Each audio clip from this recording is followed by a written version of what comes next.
Well, hello there my friends, welcome back to the Scott Ree project, and today we are going to be making rusk. So what is rusk? Well, it's an ingredient we traditionally use in the UK in our sausage making.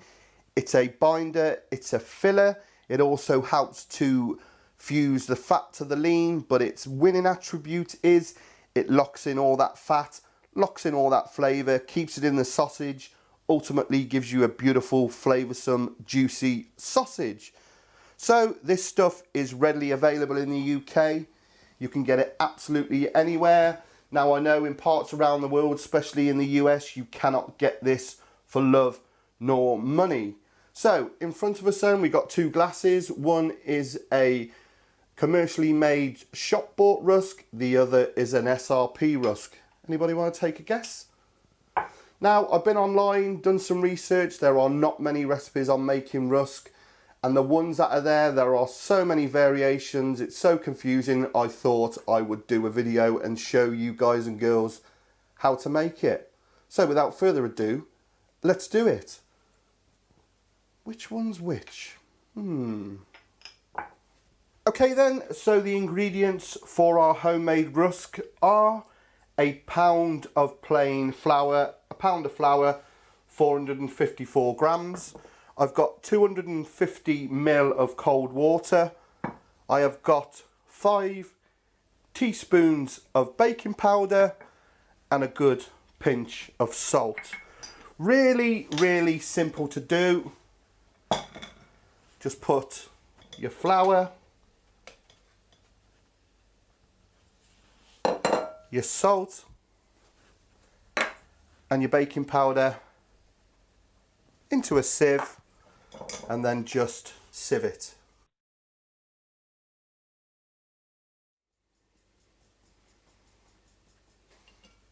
So I'm just going to make a well in the middle with our water. We might not need all this, so I'm just going to start with a little bit and then start bringing it together. We're just going to make a dough. It's basically a yeastless bread mix, but we want it so it's nice and pliable. So just a little bit of water at a time, bringing it together until we have the desired consistency. So as you can see, it's just starting to come together in places, but there's still quite a bit of flour, so I'm going to add a bit more. Now flours vary. Some will take more, some will take less liquid. So if you start with your 250 and add a bit at a time, and then if you've got enough, don't add any more. If you haven't got enough water, it's still not the right consistency, just add a bit more until it is. So we'll give that a little bit of a chop. Just going to get my hands in now and see what it's like. It's still a bit dry. So I will add the rest of my water. So you can see in there it's getting pliable. I think it needs just a touch more. If you look, still a little dry in places, so just a spot. And we'll continue to just work all the bits out of the bowl. As you can see now, it's all coming together. Clean bowl. There's our dough. I mean, there's no need to knead it. I'm just making sure it's properly mixed.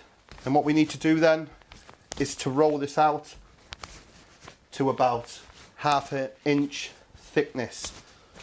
That's what you're looking for. Pliable dough. Remember, this is not a bread. We're not going to eat this like a bread.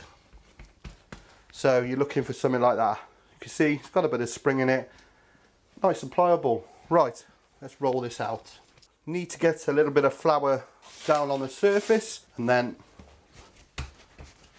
we want this 1/2 inch thick.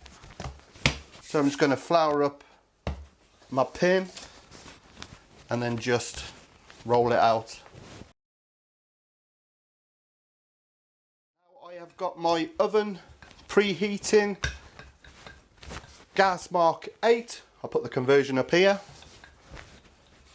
And I've got a lightly greased with some parchment paper baking tin. I think that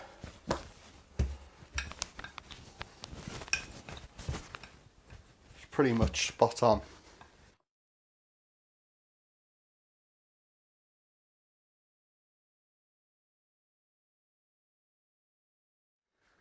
So in the oven, gas mark 8 initially for 10 minutes. After 10 minutes at gas mark 8, it will look something like that.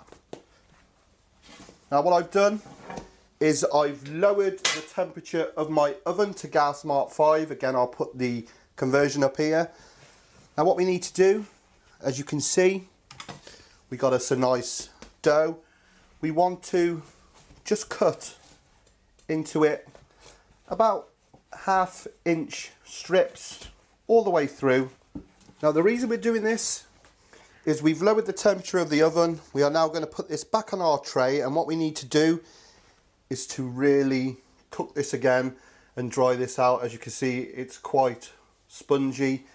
What we want is to get it nice and dry, so when we blitz it in the blender we get some nice breadcrumbs. So I'm just going to align these back on the tray, cut side open, and we want to cook them for another 10 minutes. So gas mark 5, 10 minutes. What I will do after 5 minutes is I will flip them round and put the other facing up towards the heat.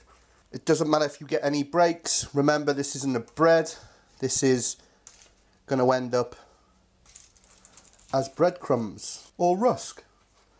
Right, gas mark 5, another 10 minutes. So they've had that 10 minutes extra cooking at gas mark 5, and we just need to check these over now, make sure they're getting nice and dry. Bearing in mind, no two ovens are the same, they all have different hot spots. So we're just having a look through, it's starting to get nice and dry. We want it as dry as we possibly can. Now there are several options you can do here. You can put them back in gas mark 5 and give them an extra few minutes. I'm going to turn them over because the bottom hasn't had a lot of heat. Or you could turn your oven down really low, gas mark 1 or gas mark half, and give them 20 or 30 minutes. But what you're looking for is just a really dried out dough mix.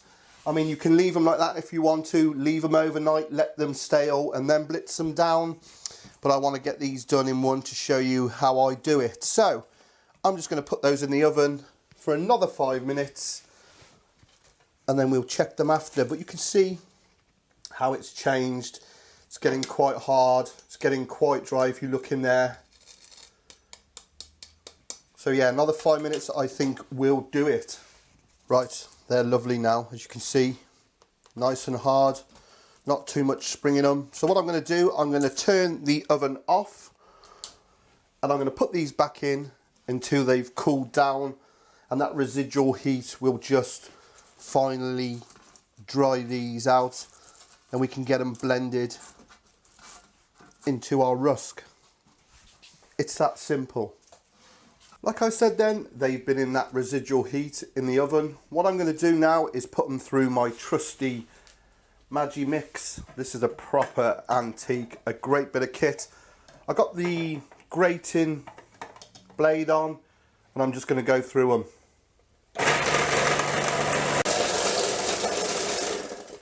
So my rusk is looking fantastic. It's been sat in my oven. It was turned off for about 4 hours. They're really nice and dry. Now all I need to do then is to sieve them. Simple as. This is where you get it all over the place. Take it steady. Couldn't be easier. And there is your rusk. Ready for your sausages. Homemade rusk. So for all my friends across the pond who cannot get rusk, you can now. Awesome. So if you remember then, at the start of the video, we had those 2 glasses of rusks, as you can see here. Quite obviously then, this one here on the left is the SRP rusk. This one on the right is the mass-produced shop-bought rusk. Now, all you need to remember is these crumbs need to be really, really dry. So if you've gone through the process, you think there's a bit more moisture in them, just put your oven back on really low, leave them in there for a half hour, an hour until they really dry out, or ultimately just leave them out overnight, let them go stale. Because years ago, traditionally, sausage makers would actually make bread purposely for this.